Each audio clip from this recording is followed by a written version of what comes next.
Hey everybody, my name is Ian, and today we're talking about Gillian Gould's I Lit the Candle with Fire from My Heart, observing Yom HaShoah, or Holocaust Remembrance Day, at a Jewish home for the aged. This is based on, Gillian's a friend of mine, colleague. We went through the PhD in folklore together at Memorial, and this was based on her. This article is based on her dissertation, as she says, and I just think it's a wonderful example of first a close study of one particular group, a group that is clearly, specifically at the time of this calendar custom, if we want to give it such a cold name. But this day of observance, it is a group with a specific history, both individual. Each member of the group that is the focus of the article has an intense personal history that is, through the circumstances of history, was foisted upon them. Through the gravest of grave evils done in the world, was foisted upon them, and the negotiation that they are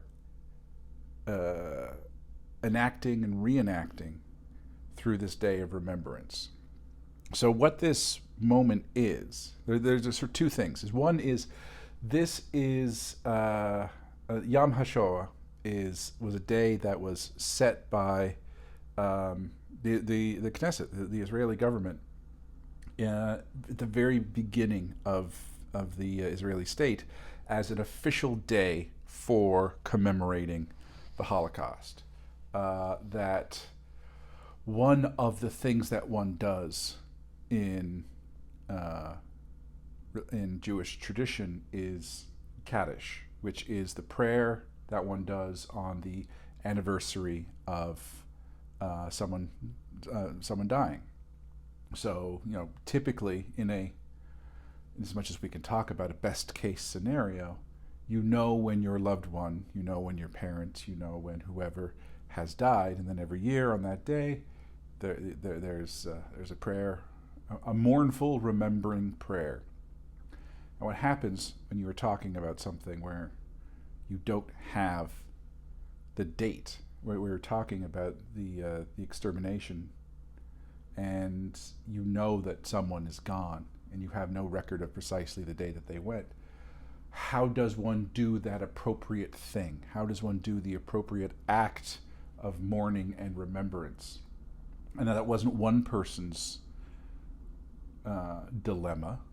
Again, dilemma is too soft a word, but let's just use the word dilemma for the time being. That was an entire nation, an entire people's dilemma. When you have the 6 million,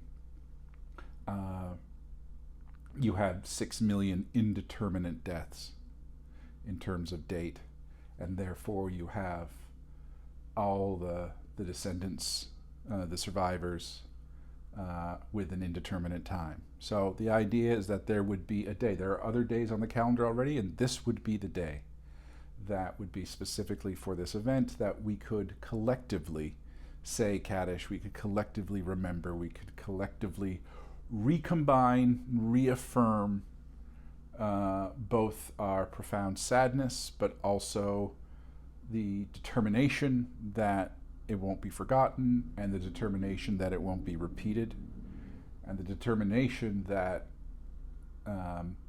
things will continue despite the outside's best efforts to cut it off. And so that is the observance, and it has a specific history. As I said, it has history in Israel, and then it wasn't really until the early 60s and the trial of Eichmann when even sort of the negotiation and the understanding of the Holocaust became part of diasporic communities, became part of even the non-Jewish communities, and sort of the grasping of what had happened. And so it slowly took form and shape and became something that was increasingly done. Now the setting, Gillian's ethnographic setting, are the terraces at Baycrest, which are Jewish retirement home, basically. In her other writings, she sort of describes it in more detail, but it is about people who are active, clearly at the end of life. In their final years. Sometimes, they are widowed, or they are, their families can't necessarily take care of them. You understand the concept of a retirement home, but a very lively community of people who have hit a particular age, and within the Jewish context, many of them, a significant number, and in 2005 that number was 31. In years since, it has been greater or less as new members enter. Many of them were Holocaust survivors, and where a survivor is open-ended in terms of how it's defined, in that, which is an important thing to consider, because there is a sort of, one of the things she talks about is that there is a kind of internalized hierarchy that the outsider would never necessarily impose, but people who managed to avoid the camps, and people who didn't manage to avoid the camps but survived, do they understand themselves on the same tier? People who are able to emigrate just in time, still under the threat, but were able to escape, or were able to go into some kind of exile, not necessarily emigrate to Canada or to the United States, but just leave the immediate confines of the Holocaust. Is their survivorship somehow lesser than other people's? And that is not for us to suggest. But Gillian says that there seems to be a certain amount of that within the community itself. But importantly, at least is how the organizers of the Yom HaShoah here at the terraces at Baycrest understand it.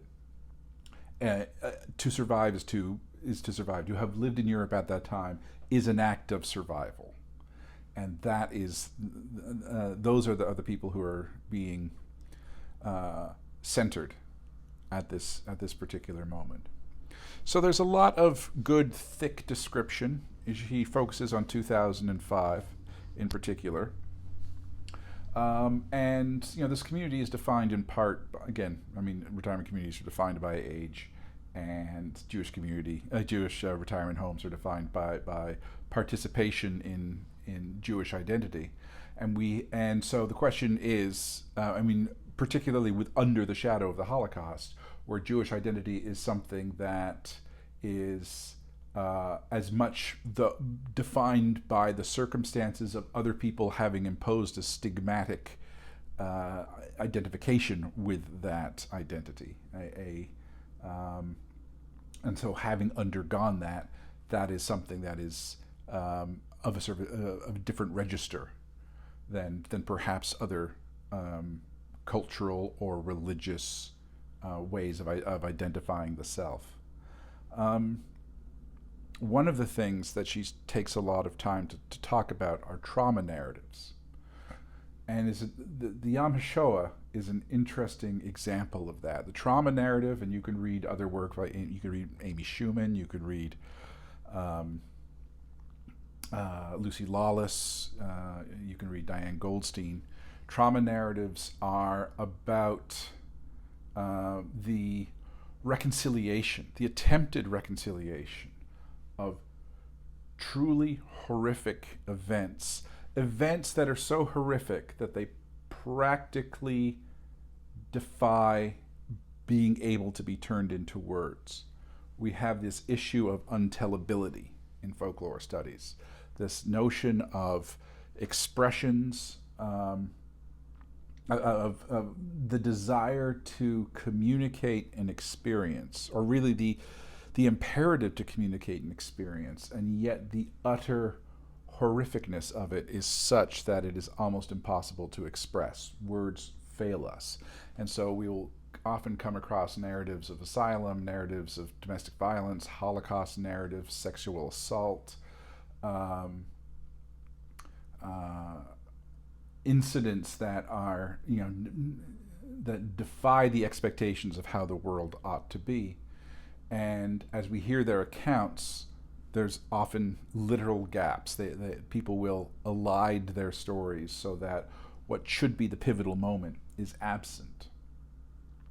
And so we have this dilemma in that you want to communicate this story, because communicating this story is a way of letting it be known, and letting it be known is one of the first ways of beginning to address the circumstances that give lie to it. If you want to talk about how narrative functions in a court system, you need to tell your story, and you need to give it to a in theory, objective party that is not necessarily interested in the issue of tellability and untellability. They only have your account upon which to base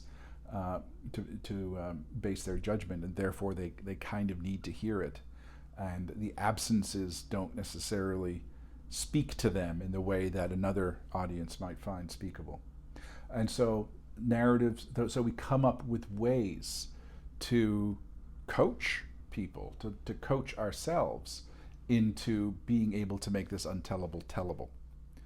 And with the Yom HaShoah, a lot of what's happening is that it is being done symbolically. She says that the survivors group at the terraces, it's important that they share their stories, but their stories aren't being told at this particular moment. They share their stories amongst themselves. They'll share their stories through creative works like poetry or quilts even. They'll share their stories when it is appropriate and when they are comfortable to do so. But the Yom HaShoah has a certain amount of silences in it, and the silences are filled with symbolic acts. At the center of the Yom HaShoah, I'm hopping around a little bit, but one of the most important things, and one of the things that is sort of almost the universal expectation of it, the typical way that it is done, the way that it was done in Israel in the 1950s, because when a new custom, when a new ritual emerges, and new rituals do emerge all the time. It is based on a language and an already extant grammar of observation. So the way that candles signify, obviously, things like turning the darkness into light, the way that the long candle represents things like persistence, and again, persistence and vigilance and keeping watch, and a whole bunch of different things. The benefit of a symbol is that it can mean different things. When the Yom HaShoah came up, it's like, okay, well, we'll have a lighting candle that will be 6, and so it's one candle representing 1 million Jews killed in the Holocaust. That is a hell of a symbolic load that each candle is bearing. But what would one do instead? Read off the names. How does one remember these things? And so we do it through act, we do it through performance, we do it through song, we do it through performative gestures. And so this is an interesting script that they follow in terms of each of the survivors are brought into this main room, and they are seated at this sort of table of honor, basically, and 31 of them. So the table is incredibly long, and they all have their name cards in front of them with basically their name and where they experienced the Holocaust, where their survival took. They each, she has this wonderful phrase where she says that basically each of them represents everybody who didn't survive. So that's sort of they're their own metonyms for sort of the unimaginably huge evil that was done, and the unimaginably huge absence. And they all have their own candle, the same kind of candle that one lights at Kaddish, the annual candles, the Yatzkeit. And they in turn light it, or they'll have someone light it for them if they are too infirm to operate a lighter.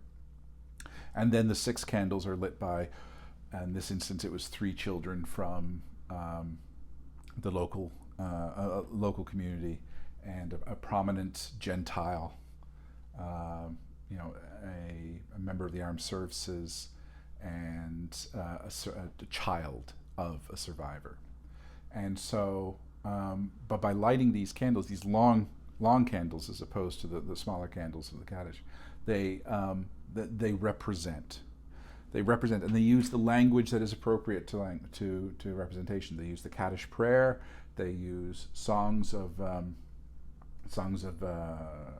defiance, political songs. They're mainly singing in Hebrew. There might be a little bit of Yiddish every now and then, but it becomes this performance. And when we use the word performance, as folklorists use the word performance, one could imagine that objectively, if you didn't know the context, that it is just a bunch of old ladies lighting candles in the middle of a room. And it is the fact that it is the interconnection. It's the interconnection between this performance. There's a bunch of steps, a bunch of little elements, each of which have resonances in other forms of observance, and they are brought together. This is meaningful from here, this is meaningful from here. It's not a patchwork, it is a clever composition, an intelligent composition with a deep, resonant history that connects this particular event at this particular moment in a suburb of Toronto with how it's being done around the world at any given moment, at that precise moment, on that precise day. And so by doing it, it is being done similarly elsewhere as we speak, but this is how we are doing it here. There's a general pattern, and there's a specific terraces at Baycrest pattern, and that is, they interweave. Changes happen. She discusses how changes happen in terms of the time of day, in terms of, depending on how many survivors, how many people are participating, in terms of whether they have children from the community or not. And so who lights the candles will change. But the fundamental structure is the same from year to year as well. And the idea that there is consistency, sometimes a desire for quite conservative consistency, but the recognizability of these elements is kind of what is key. And ultimately, it is a group that is defined as much by its sense of immediate shared history, in terms of everyone up at this table has gone through this seismic historical event that is the worst event in the history of Judaism, which is a history known for some fairly terrible events. But this is the ultimate of it. The other issue, I'm going back to trauma narratives, but I'm talking about this long history, and that the thing about the trauma narrative is that as it is a way of trying to reconcile the past, one of the things that it is doing, by virtue of it being told, by virtue of someone being there to tell their trauma narrative, explicitly, by definition, they have gone through it. They are in a temporal period after the fact of that trauma. It doesn't necessarily mean that the trauma has been completely reconciled. It doesn't mean that it has been completely absorbed and overcome, but it means that the absorption and the overcoming of it is, one is heading in that direction. It is moving in that direction of some kind of reconciliation. And you have, so the Yom HaShoah is particularly by having survivors at the center of it. And it's not always survivors at the center of it, because it could just as easily be the act of remembrance of the people who didn't have to go through that. And she talks at the end of the sort of the oath that the people who were born after that time say to that generation, that we respect you and we honor you. What is it called? The pledge of acceptance from the second generation, where one generation having gone through this unimaginable ordeal, the generations after will pick up the mantle of making sure that it never happens again, and that is their solemn oath, that is their solemn swear. And that could be who the Yom HaShoah is focused on. It could be an act of remembering from the people who didn't experience it. It's about the act of remembering the story and remembering the history. And at Baycrest, it's about remembering the personal experience. And by remembering the personal experience, and by it being focused on that personal experience, it is both an incredibly fraught moment, but it is a moment that is where the fraughtness is understood, the fraughtness is grasped. Everyone is there to assist these people through this fraught moment and to honor them in their fraughtness, to honor them in their survivor guilt, to honor them in their, yes, they survived, but who didn't? What history what they witnessed, if not necessarily fell totally 100% victim to in terms of losing their own lives. And so the ceremony, again, the third person anthropologist from another planet might just sort of see a strange lighting ceremony with strange language. And one of the things that Gillian is really good at doing, and it's one of the things I really like about her writing, is that she's unabashed in talking about how moving, affective, how emotional, how raw these moments are. And I mean, she says things like, I don't wish to sound cliche, but it is so incredibly moving to have experienced at that moment. Everyone was crying, everyone was moved, even afterwards when different elements came in, and Mina with the husband sang songs in a sort of old-time, popular sort of 1950s Catskills kind of voice. It was a moment of a certain joyousness, and tears were still streaming. So Gillian is not unafraid to write in those forms. And so you have this wonderful description of this group that whether or not they were actively practicing deeply religious Jews for whom their very strict religious practice was sort of forefront in their identity, they had that identity foisted upon them, they were signaled through that one identifying marker. And in rites having to do with death, and rites having to do with grief and loss, it is at those moments of utmost uncertainty when religion enters into the question, even for those like us or like many for whom religion is not necessarily paramount. It's like, but this is about uncertainty, and this is about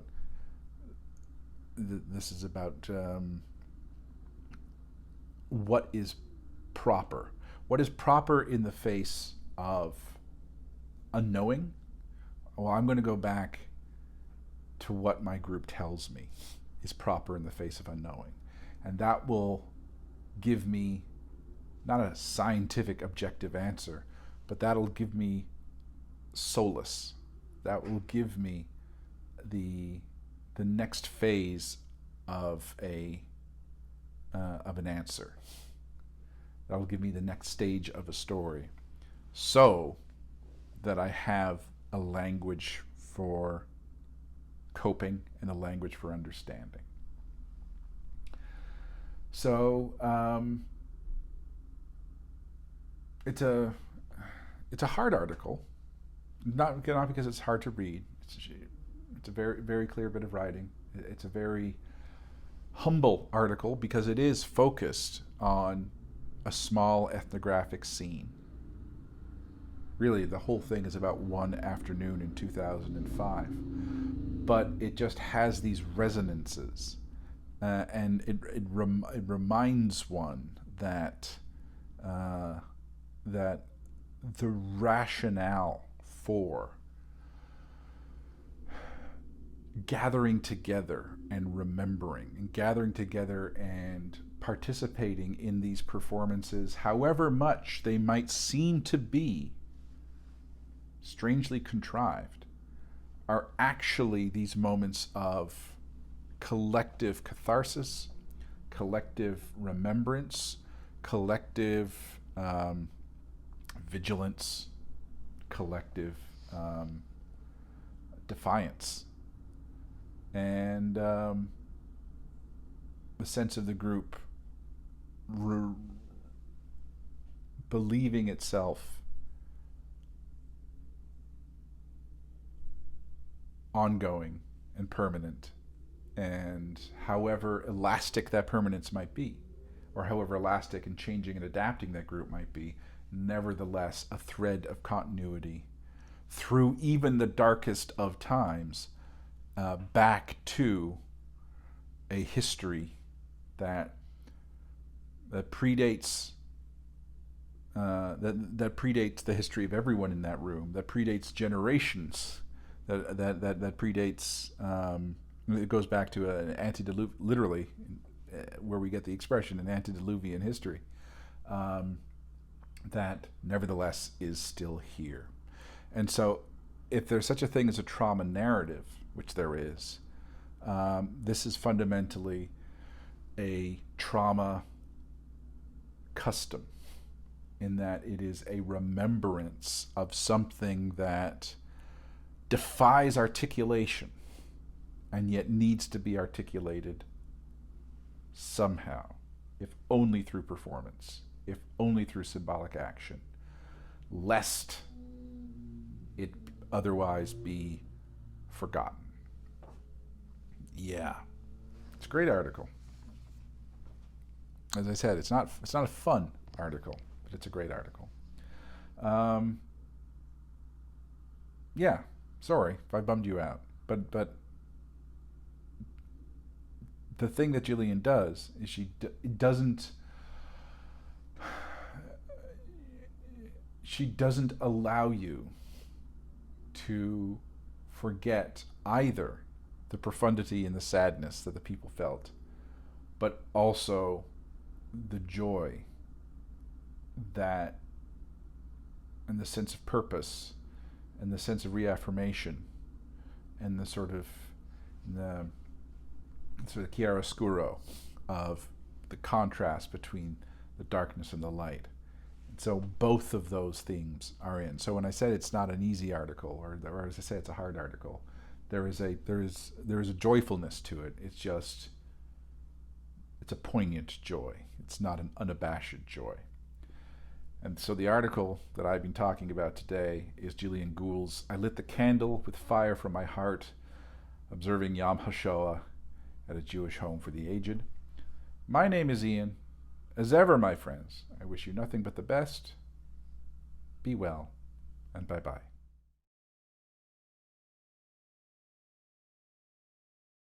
Each of the constituent,